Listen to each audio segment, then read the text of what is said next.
First concept हम banking of roads को अगर डिफाइन करने पे जाएंगे तो बैंकिंग ऑफ रोड्स को हम डिफाइन कैसे करेंगे?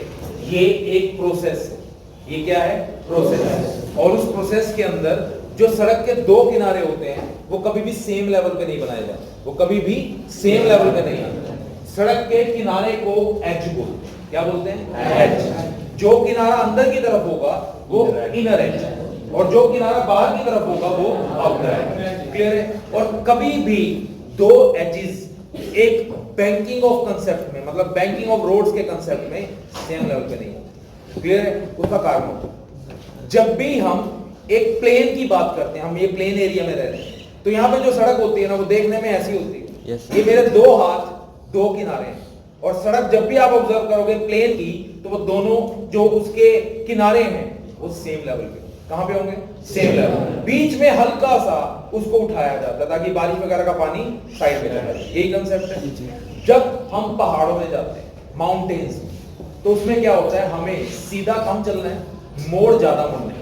और वहां पे जो मोड़ होंगे ना, एक प्लेन का मोड़ तो ऐसा होगा कि यहां मुड़ के ऐसे हो गया, पर जो पहाड़ में मोड़ आएगा वो कुछ इस तरह से होगा। दोनों में फर्क है। इस मोड़ को मोड़ने के लिए मुझे गाड़ी को सर्कल में चलाना है, और जब मैं अपनी गाड़ी को सर्कल में लेकर जाता हूं तो मुझे वहां पर उसको चलाने के लिए सेंट्रीपिटल फोर्स का जरूरत पड़ता है। ठीक है? अब वो सेंट्रीपिटल फोर्स सड़कों पे कहां से आएगी ताकि मेरी गाड़ी जो है वो एक मोड़ भी काट सके, खाई में गिरे भी ना। ये सारे कंसेप्ट हमें इससे मिलेंगे, बैंकिंग फोर्स। ठीक है? तो अब सबसे पहले बात करते हैं जो सेंट्रीपिटल फोर्स हमारी गाड़ी को चाहिए माउंटेन्स में, वो सबसे पहले कहां से ली जाती है? वो पहले सबसे पहले ली जाती है सड़क से। कहां से ली जाती है? सड़क से। सड़क के अंदर एक फोर्स है जिसका नाम है फोर्स ऑफ फ्रिक्शन, और वो गाड़ी के टायर्स के साथ, रोड के साथ जब कांटेक्ट बनता है, जब गाड़ी चलती है तो उसके टायर किसके ऊपर चलते हैं? रोड के ऊपर। वो रोड उन टायर्स को फोर्स ऑफ फ्रिक्शन देता है।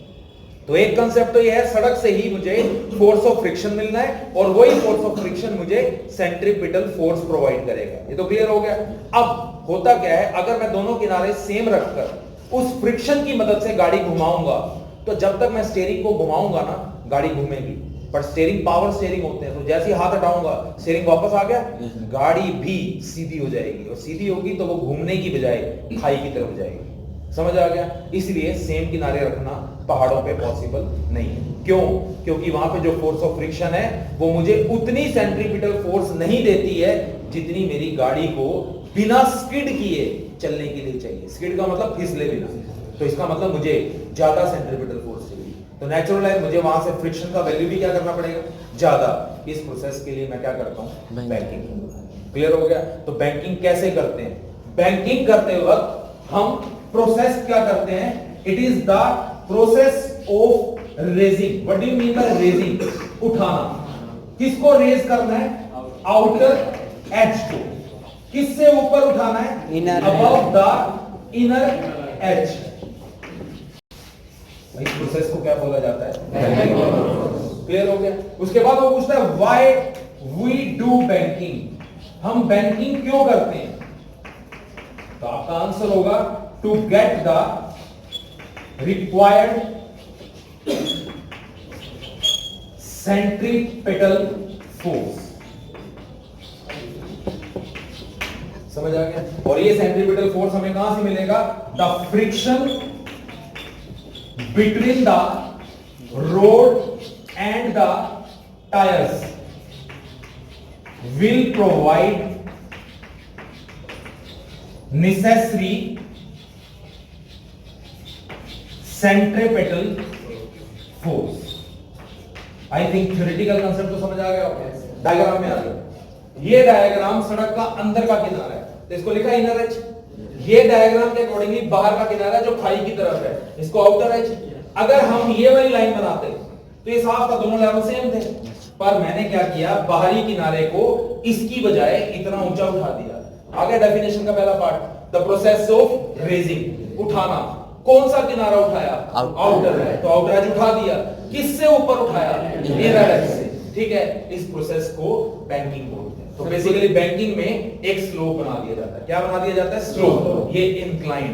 और जब हम अपनी गाड़ी को इस इंक्लाइन पे चलाते हैं तो जो सड़क होती है और सड़क के अंदर जो फोर्स ऑफ फ्रिक्शन होती है वो हमें क्या प्रोवाइड करती है? Necessary centripetal force. इतना क्लियर हो गया? अब हम यहाँ पे डायग्राम में एक व्हीकल सपोज करते हैं, व्हीकल समझते हो, गाड़ी। तो हम यहाँ पे क्या करते हैं? लेट अस कंसीडर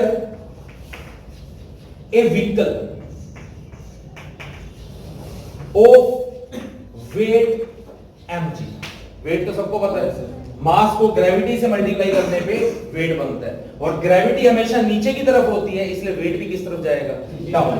तो यहां पे हम लिख देते हैं लेट वेट इज डाउनवर्ड। ठीक है, तो डायग्राम में यहां पे आके मैं mg रिप्रेजेंट कर देता हूं। अब ये weight which is force known as, क्या न्यूटन के थर्ड लॉ में हम जो फोर्स लगाते हैं उसको एक्शन का नाम देते हैं? Yes sir. तो यहां पे जो गाड़ी सड़क पे फोर्स लगाएगी वो उसका वेट होगा, और उसके वेट को हम यहां पे क्या लिखेंगे? एक्शन। समझ आ गया? तो अब सड़क इसको बैलेंस बनाने की कोशिश करेगी, तो यहां पे road in turn to the action क्या प्रोवाइड करेगी? It provides reaction. समझ आ गया? And the reaction is in कौन सा डायरेक्शन? अपवर्ड। Upward direction. क्या ये थोड़ी समझ आई? हमने एक व्हीकल अज्यूम किया, उसका वेट कितना था? mg। वेट हमेशा ग्रेविटी की वजह से कौन सी दिशा में होता है? डाउनवर्ड। तो डाउनवर्ड में आ गया। ये वेट एक फोर्स है, और फोर्स को हम क्या बोलते हैं? एक्शन। तो ये एक्शन हो गया। इसको बराबर करने के लिए सड़क इस पे रिएक्शन करेगी, और रिएक्शन हमेशा उससे ऑपोजिट होता है, तो ये इसका रिएक्शन हो गया। अब क्वेश्चन आया रिएक्शन टेढ़ा क्यों गया? क्योंकि गाड़ी को सर्कल के अंदर जिस तरफ जाना है रिएक्शन तो उसी तरफ चाहिए, तो गाड़ी सड़क के साथ साथ ऐसे मुड़ेगी, तो इसका एक्शन इस तरह से इसको क्या प्रोवाइड करेगा? रिएक्शन। इतना क्लियर हो गया? अब ये हो गया रिएक्शन, हम इसका रेजोल्यूशन कर देंगे। क्या कर देंगे? और आपको बता रखा है मैंने, जब भी किसी फोर्स का हम रेजोल्यूशन करते हैं तो हम अपनी एक फोर्स को दो या दो से ज्यादा टुकड़ों में बांट देते हैं।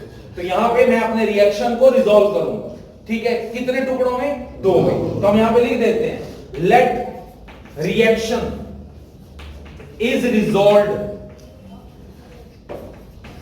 Into how many components?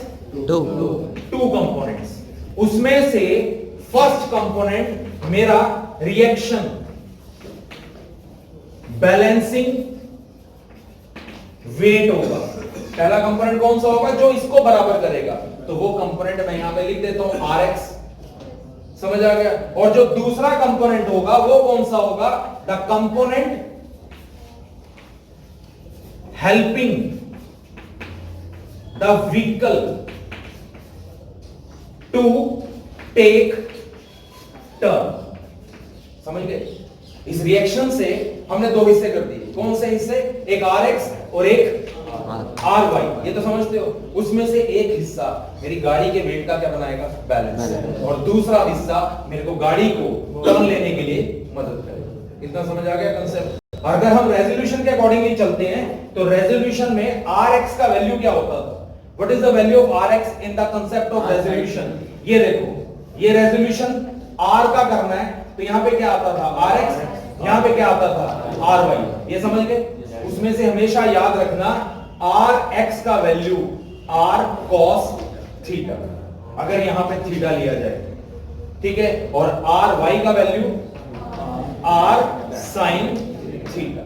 इतना क्लियर हो गया? तो अगर हम यहां पे एक एंगल ले लेते हैं, तो ये एंगल पे आ गया ना Rx, और इस एंगल पे क्या आ गया? Ry। अब मैं यहां पे दोबारा लिख सकता हूं ना, Rx किसके बराबर है? R cos theta. Ry किसके बराबर है? R sin theta. और मैंने बोला था ये जो पहला पार्ट है ये वेट को क्या करेगा? बैलेंस। तो वो कौन सा पार्ट है जो वेट को बैलेंस करेगा? That part is R cos। और अगर ये वेट को बैलेंस करेगा तो ये किसके बराबर आएगा? mg के बराबर। समझ आ गया? तो मैं यहाँ पे Rx के साथ क्या लिख देता हूँ? R cos theta. और आप देख रहे हो R cos थीटा ये है, वेट ये है, और ये दोनों इक्वल एंड ऑपोजिट है। समझ आ गया? तो दूसरा पार्ट कौन सा है? Ry। यही टर्न लेने के लिए मदद करेगा, तो Ry को मैं लिख सकता हूं R sin थीटा। अगर ये टर्न लेने के लिए मदद करेगा तो नेचुरल है मुझे कौन सी फोर्स प्रोवाइड करेगा? सेंट्रीपिटल। क्योंकि जब मुझे टर्न लेना है तो मुझे घूमना है, घूमने के लिए कौन सी फोर्स चाहिए, सेंट्रीपिटल। तो ये इक्वेशन नंबर 1 हो गया, ये इक्वेशन नंबर 2। और आपने लास्ट कंसेप्ट में पढ़ा था सेंट्रीपिटल फोर्स का फॉर्मूला क्या होता है, ये तो पूरा क्लियर था आप लोगों को। तो मैं सेकंड इक्वेशन को दोबारा लिखता हूं, r sin theta is equal to mv square by r। तो मेरे पास 3 इक्वेशंस हो गई, समझ गए सारे। तो लास्ट में मैं क्या करता हूं, डिवाइड थर्ड बाय 1। तो थर्ड इक्वेशन का लेफ्ट हैंड साइड क्या है, r sin theta. Yes sir. 1 का लेफ्ट हैंड साइड क्या है, r cos थीटा। और ये अगर वैल्यूज वाइज देखा जाए तो ये value mv square by r और ये वैल्यू mg। ये m से m कट गया, यस। ये r से r कैंसिल हो गया। Yes. ट्रिग्नोमेट्री के accordingly what is sin by cos equal to tangent. तो यहां पे लिख सकते हैं tangent theta yes and it is equivalent to v square by r। जी। ठीक है, या फिर मैं इसको ऐसे भी लिख सकता हूं, theta is equal to tangent inverse v square बटे r। अब ये जिसको ना समझ आया इनवर्स, ये तो पता ना ये टेंजेंट इसके बटे में आ जाएगा, इसके अपॉन में आने पे टेंजेंट की पावर 1 होगी तो उसको ऊपर लेके आएंगे तो पावर कितनी हो जाएगी, माइनस। तो ये आपका एंगल आ गया। जब एक civil engineer banking of road करता है तो वो सड़क को बैंक करते वक्त एंगल डिसाइड करता है, और वो एंगल वो दूरबीन की मदद से डिसाइड करता है। देखा होगा ना कभी भी, बात समझ आ गया। और वो एंगल किसको देखकर बनाएगा, सड़क के रेडियस, सड़क के रेडियस। अब सड़कें दो तरह की होंगी, चौड़ी और नैरो। जितना ज्यादा रेडियस एंगल उतना कम रखना पड़ेगा, जितनी कम रेडियस एंगल उतना ज्यादा।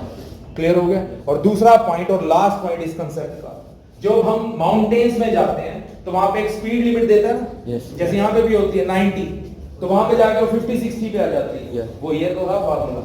अगर हम यहाँ से फार्मूला लिखें तो हम लिख सकते हैं ना, v square is equal to rg tangent theta. Angle आप निकाल चुके होगे, रेडियस सड़क का आपको पता होगा, ग्रेविटी की वैल्यू 9.8, पुट अप करो आपको v का वैल्यू मिल जाएगा।